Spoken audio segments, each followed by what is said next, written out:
This right here is the nicest 4K TV that Sony makes, the Master Series A9G. It's a premium 65-inch OLED, and instead of having regular old speakers, it makes sound by vibrating the glass across the entire surface of the screen. We're gonna find out if it sounds cool only in concept, or if it's a legit reason to get your OLED TV from Sony and not somebody else. Right after we listen to this message from our sponsor, Pulseway. With Pulseway, you can remotely monitor, manage, and control all your Windows, Mac, and Linux machines from one app. Create your free account today at the link below.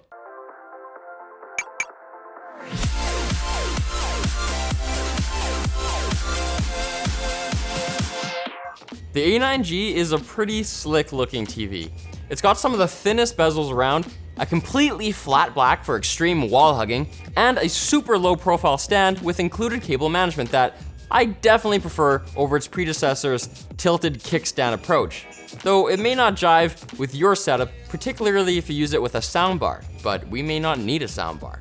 It's got fairly comprehensive I/O with 4 HDMI 2.0 ports, including one with eARC, so it can handle lossless audio like Dolby Atmos and DTS:X, as well as, what are those? Yes, you can run speaker wire into this TV and use the TV as a center speaker between your left and right towers, which you might actually consider doing if it sounds better than the craptastic audio that's become standard on TVs these days, as brands prioritize thin form factor over high fidelity. This TV claims to have a no compromises solution as a very low profile 2.2 configuration of two 20-watt actuators and two 10-watt subwoofers turn the entire screen into a speaker diaphragm. Let's take it for a spin.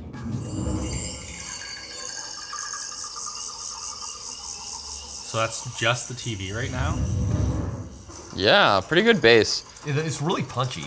Yeah, I don't think I've ever heard a TV that's that good sounding. Yeah, you can definitely hear movement. Yeah, that bird, yeah. It's convincing enough. Because it's the glass moving, if I crank it loud, are we gonna actually see the screen vibrating and have glare and stuff like that? So there's a light you can see. Oh yeah, Yeah. definitely. If you're in a dark room, you're gonna be okay. All right, let's compare it to a normal TV. It's like a tiny little bit, maybe, but like, yeah. Flew from like there to there. Yeah, shallow bass. Yeah. And just the texture of it, like the resolution of it was poor. The highs actually aren't terrible. Now, it's not like so bad where it starts to clip or anything like that. Like, I've definitely heard worse sounding TVs than that, but it's just the low end is not there, so. So let's try a crappy Amazon Basic soundbar now. So much worse than the Sony TV. Yeah, it's better than the Vizio's built-in speakers, but the Sony... How much is this? Like 70 bucks? 70, yeah. Yeah, just don't buy this. That rattly, like, Yeah, don't get that soundbar. Yeah. I mean, it's kind of like if you have to ask, then it's not serving as an obvious detriment. Yeah, I think it's doing its job. I'm not hearing any like tinniness at least. There's not a noticeable like drop off with it when it moves across like where the TV would be. So, yeah. I wanted to know if the bass of that TV being less strong than that 20-inch sub over there kind of muddied the bass effect.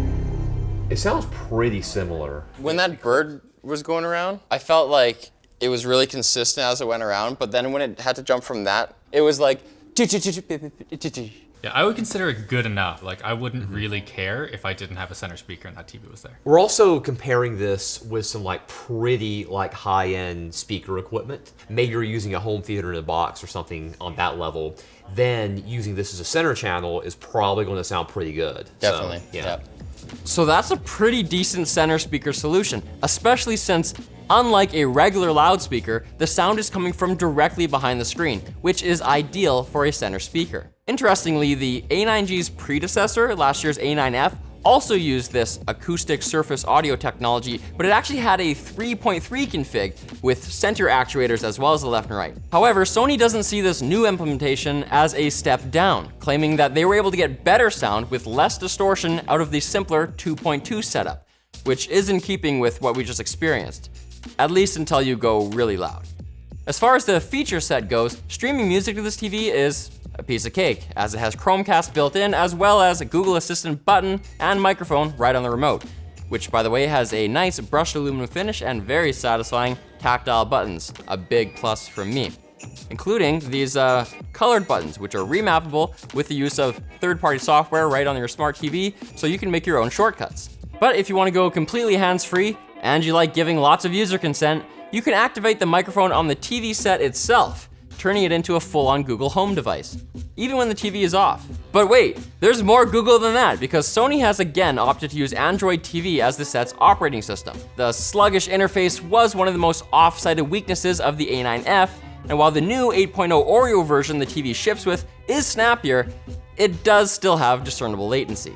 If you're not invested in Google's ecosystem, don't worry. You can still control the TV using a separate Amazon Echo device, and the A9G will support Apple AirPlay 2 and HomeKit pending a firmware update sometime this summer.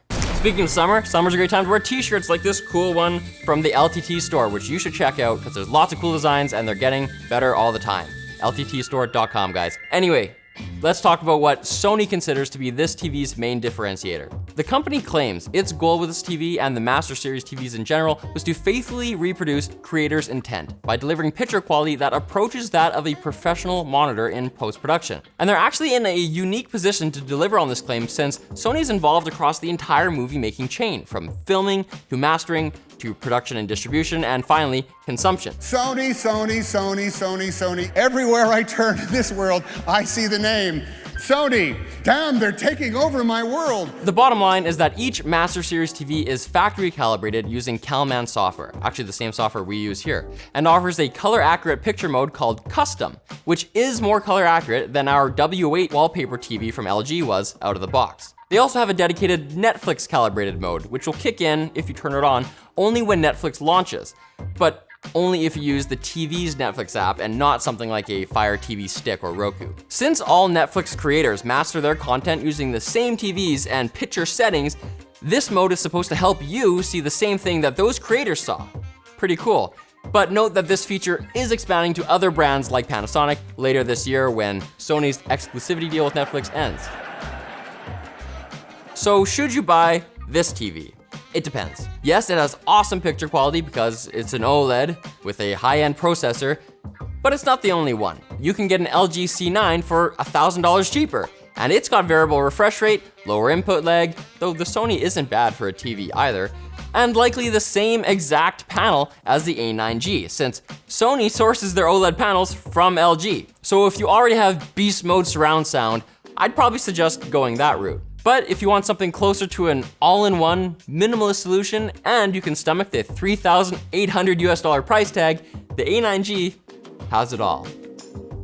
Speaking of having it all, Skillshare. Skillshare is an online learning community with thousands of classes in design, business, technology, and more. Premium memberships give you unlimited access to high-quality classes on must-know topics, so you can improve your skills, unlock new opportunities, and do the work you love. And Skillshare is more affordable than most learning platforms out there, as their annual subscription is less than $10 a month. And now you can check out New York fashion and portrait photographer Justin Bridges, who will teach new photographers the fundamentals of lenses, focal length, and even photo editing.